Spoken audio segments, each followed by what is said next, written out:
बिस्मिल्लाहिर्रहमानिर्रहीम। अस्सलाम वालेकुम। इन्फो टीवी में खुश आमदीद। आज 29 नवंबर 2025 बरोज़ हफ्ता सऊदी अरब की ताज़ा तरीन खबरों के साथ मैं हूँ वसीम। सऊदी अरब की खबरें हासिल करने के लिए आप इन्फो टीवी को सब्सक्राइब करें, घंटी के निशान को दबाएं। आज के न्यूज़ बुलेटिन को मुकम्मल देखिएगा। शुरू करते हैं पहली खबर के साथ। अलुला ड्रोन शोज और सकाफती प्रोग्राम के साथ कदीम सल्तनतों का मेला जारी। अलुला में कदीम सल्तनत का फेस्टिवल जारी है, जिसमें मौसम ख़ज़ा की छुट्टियों के दौरान सकाफती और तारीखी वाक़यात को नुमाया करते हुए मुख्तलिफ नौइयत की सरगर्मियाँ पेश की जा रही हैं। सऊदी प्रेस एजेंसी एसपी के मुताबिक टूरिस्ट तारीखी तजारती रास्तों से मुतासिर सरगर्मियों से लुत्फ़अंदोज़ हो रहे हैं, जो रवायती बाज़ार की कहानियों को मादी की खुशबुओं और जायकों के साथ मिलाकर अलुला की सकाफत को एक जानदार अक्स पेश कर रही हैं। रवायती कदीम बाज़ार और पुराने अंदाज की गलियाँ और महल्ले दिखाए गए हैं। मादी खुशबू लिए रवायती जो पकवानों के स्टॉल इस तजर्बे को मज़ीद जो है वो पुरअसर बना रहे हैं। अहम दिलचस्प मकामात में सऊदी अरब की पहली यूनेस्को आलमी सकाफत विरसा साइट हिजर आफ्टर डार्क भी शामिल है, जिसमें रोशनियों के शोज़ और प्रोजेक्शन के ज़रिए जो नबातीन तहजीब है उसको भी दिखाया जाता है। इसके अलावा stories from the sky drone show भी है, जिसमें सैकड़ों ड्रोन्स एक शानदार मुजाहरा पेश करते हैं। फ्लाई जना कई कराची और जद्दा के दरमियान नॉन स्टॉप परवाज़ें 10 दिसंबर से शुरू होंगी। पाकिस्तान की प्राइवेट एयरलाइन फ्लाई जना ने कराची और जद्दा के दरमियान नई नॉन स्टॉप परवाज़ें शुरू करने का ऐलान किया है। इस इक़दाम से पाकिस्तान और सऊदी अरब के दरमियान डायरेक्ट सफरी सहूलियात में मज़ीद इजाफा होगा। एयरलाइन के मुताबिक यह नई सर्विस रवां साल 10 दिसंबर से शुरू होगी, जिसके तहत रोज़ाना कराची के जना इंटरनेशनल एयरपोर्ट और जद्दा के किंग अब्दुल अजीज़ इंटरनेशनल एयरपोर्ट के दरमियान नॉन स्टॉप परवाज़ें चलाई जाएंगी। फ्लाइट जना की जानब से जो है इन्फो टीवी को फ्राहम की गई तफसीलात के मुताबिक 10 दिसंबर 2025 से कराची और जद्दा के दरमियान जो फ़्लाइट्स हैं उसका नया शेड्यूल नाफिज होगा। और शेड्यूल के मुताबिक परवाज़ें पीर, मंगल, बुध, जुमेरात, जुमा और इतवार को कराची से जद्दा के लिए रवाना होंगी, जबकि वापसी की परवाज़ें भी उन्हीं दिनों में जद्दा से रवाना होकर कराची पहुँचेंगी। और जो है हफ्ता को जो है कराची से रवाना होने वाली परवाज़ का रवानगी वक्त भी मामूल से मुख्तलिफ होगा और इतवार की अलग सुबह जद्दा से वापसी की परवाज़ शेड्यूल के मुताबिक जो है वो कराची पहुँचेगी। ये नया शेड्यूल दोनों शहरों के दरमियान जो है बाकायदा बिला तातुल और वक्त की जो पाबंदी के साथ जो सफरी सहूलत है वो फ्राहम करने के लिए जो है वो तरतीब दिया गया है। दूसरी तरफ पाकिस्तान की एयरलाइन जो एयर सियाल है उसकी जो आने वाले मुसाफिर का सामान सऊदी अरब में ही छोड़ कर आ गई। पाकिस्तान के सियालकोट जो एयरपोर्ट है उस पर एक दिलचस्प मगर परेशान कुन सूरत हाल देखने को मिली, जब एयर सियाल की एक फ़्लाइट सऊदी अरब से मुसाफिरों को तो पाकिस्तान ले आई, लेकिन उनका सामान दमाम में ही छोड़ आई। जो है एयर सियाल की फ़्लाइट PF 841 सऊदी अरब के शहर दमाम से सियालकोट पहुंची। जैसे ही मुसाफिर एयरपोर्ट पर उतरे और बैगेज क्लेम एरिया की जाने पड़े तो पता चला कि उनका सामान तो लाया ही नहीं क्या।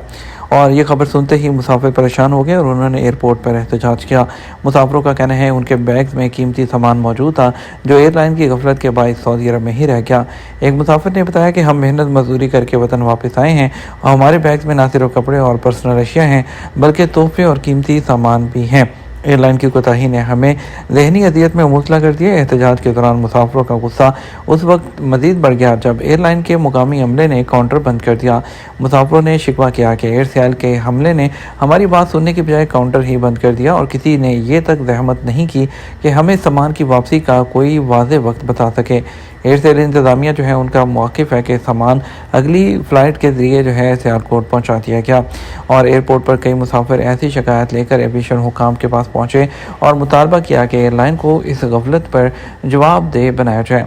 एयरलाइन की तर्जुमान के मुताबिक मामले की तहकीकात की जा रही हैं और मुसाफिरों के सामान जो है उनके हवाले कर दिया गया है। सऊदी अरब में मौसम सरमा का आगाज़ दिसंबर से होगा। तर्जुमान मौसमियाती मरकज़ कौमी मरकज़ बराए मौसमियात के तर्जुमान हुसैन अल कहतानी का कहना है कि सऊदी अरब में मौसम सरमा का बाकायदा आगाज़ पीर से हो जाएगा।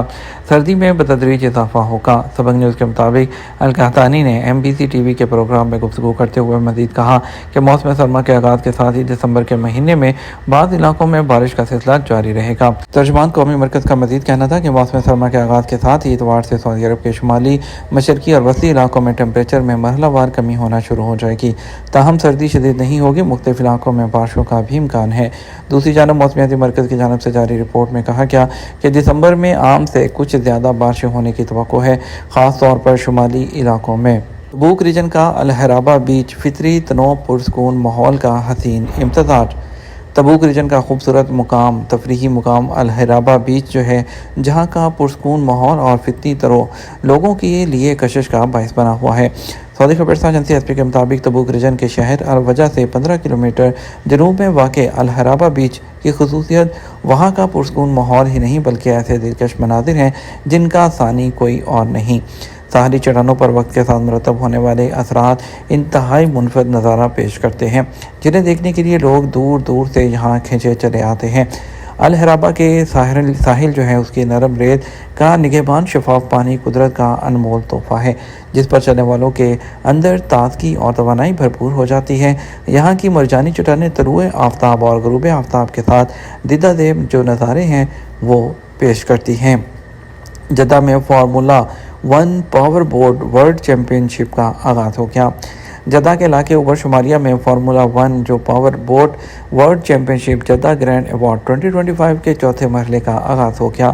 سعودی خبرسا ایجنسی ایس پی کے مطابق ورلڈ بوٹ چیمپئن شپ کے آغاز کے موقع پر بڑی تعداد میں شائقین کے علاوہ دیگر افراد بھی موجود تھے۔ جدہ سیزن کے تحت ہونے والی فارمولا 1 پاور بوٹ ریس کے انتظامات کیے گئے ہیں، جو سمندری کھیلوں کے شوقین افراد کے لیے مثالی سرگرمی شمار کی جاتی ہے۔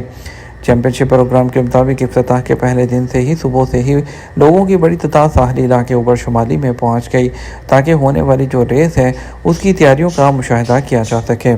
شاہ سلمان امدادی مرکز غزہ پٹی جو ہے، اس کے جو پناہ گزینوں کے لیے نئی خیمہ بستی king Salman humanitarian and relief centre جو ہے، اس کی جانب سے غزہ پٹی جو ہے اس کے لیے پناہ گزینوں کے لیے دیگر امدادی منصوبوں کے ساتھ ساتھ نئی جو خیمہ بستی ہے اس کی سہولت کا بھی اضافہ کر دیا گیا۔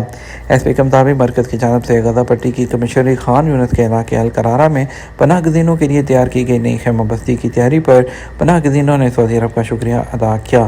فلسطینی پناہ گزینوں کے لیے آباد کی گئی محفوظ خیمہ بستی میں پہنچنے والے خاندانوں نے اطمینان کا اظہار کرتے ہوئے اسے سعودی عرب کی جانب سے گراں قدر عطیہ قرار دیا ہے، جو ان حالات میں ان کے لیے ایک محفوظ مقام بن گیا۔ پناہ گزینوں کا کہنا تھا کہ سعودی عرب کی جانب سے ایسی ثقافت حیران کن نہیں۔ سعودی عرب قیادت کی جانب سے ہمیشہ انسانی ہمدردی کی بنیاد پر مثالی اقدامات کیے جاتے ہیں، جو سعودی عرب کا خاص امتیاز ہے۔ خیمہ بستی کی سہولت کی فراہمی پر ان کا کہنا تھا، کئی مہینوں سے بے آسرا تھے، خیمہ بستی میں وہ اپنے بچوں اور خواتین کے ساتھ محفوظ رہ سکیں گے۔ سعودی عرب میں 91% جو معمر افراد ہیں اپنی زندگی سے خوش ہیں۔ سعودی عرب میں 60 سال یا اس سے زیادہ عمر کے 17 لاکھ افراد ہیں، جو مجموعی آبادی کا 4.8% ہے۔ 91% بوڑھے لوگ اپنی زندگی سے خوش ہیں، جبکہ 7% نے واضح جواب نہیں دیا، صرف 2% شوقی تھے۔ اخبار 24 کے مطابق محکمہ شماریات کی جاری سال 2025 کی رپورٹ میں بتایا گیا کہ بوڑھے افراد میں 69% سعودی شہری ہیں، جن میں 43% خواتین ہیں اور 57% مرد ہیں۔ معاشرے میں ایکٹیو طور پر شریک معمر سعودی مردوں کا تناسب 63.4%، جبکہ خواتین میں یہ شرح 57.3% ہے۔ سماجی پروگرام میں باقاعدگی سے حصہ نہ لینے والوں میں 26.5% مرد اور 30% خواتین شامل ہیں۔ 11% ایسے لوگ ہیں جو سماجی تقریبات میں شرکت نہیں کرتے۔ سروے کے مطابق بڑی عمر کے افراد میں جسمانی ورزش کا رجحان کم ہو جاتا ہے اور 60 سے 64 سال کے 42.6% افراد ہیں وہ صرف ورزش کرتے ہیں۔ انسداد سائبر کرائم اس نے رائے عامہ اکسانے کے الزام میں 6 افراد کے خلاف تحقیقات شروع کر دی۔ سعودی عرب کی general authority of media regulations نے 6 افراد کو سائبر کرائم کی خلاف ورزی کے قانون کے تحت پروسیکیوشن کے حوالے کر دیا۔ ان پر پبلک کو اکسانے کا الزام عائد کیا گیا۔ اخبار 24 کے مطابق اتھارٹی نے تصدیق کی کہ ملزمان کے خلاف کیس مزید تحقیقات کے لیے پروسیکیوشن کو بھیج دیا گیا، جہاں سے تحقیقات مکمل ہونے کے بعد انہیں عدالت کا سامنا کرنا ہوگا۔ اتھارٹی نے زور دیا، کسی بھی ایسے میڈیا کانٹینٹ کو برداشت نہیں کیا جائے گا جس سے امن عامہ کو نقصان پہنچے یا جس سے میڈیا ضوابط کی خلاف ورزی ہوتی ہو۔ سائبر کرائم کے قانون کی شق نمبر 6 کے تحت جو بھی مقامی قوانین، مذہبی اقدار، اداب عامہ اور کسی کی پرسنل لائف کو نقصان پہنچانے کی غرض سے کوئی ایسا مواد تیار کرے، سٹور کرے یا انٹرنیٹ سے سٹور کرے یا فارورڈ کرے، سائبر کرائم کے تحت اسے 5 سال قید یا 30 لاکھ ریال جرمانے کی سزائیں ہوں گی یا دونوں سزائیں ایک ساتھ بھی دی جا سکتی ہیں۔ یہ تمہارا اب تک کا نیوز بلیٹن۔ مزید اور اہم خبروں کے لیے ہمارا شام 6 بجے کا نیوز بلیٹن دیکھ سکتے ہیں۔ اس کے ساتھ ہم آپ سے اجازت چاہیں گے، ویڈیو کو لائک اور شیئر کرنا مت بھولیے گا۔ آپ کے قیمتی وقت کا شکریہ، اپنا خیال رکھیے گا۔ السلام علیکم۔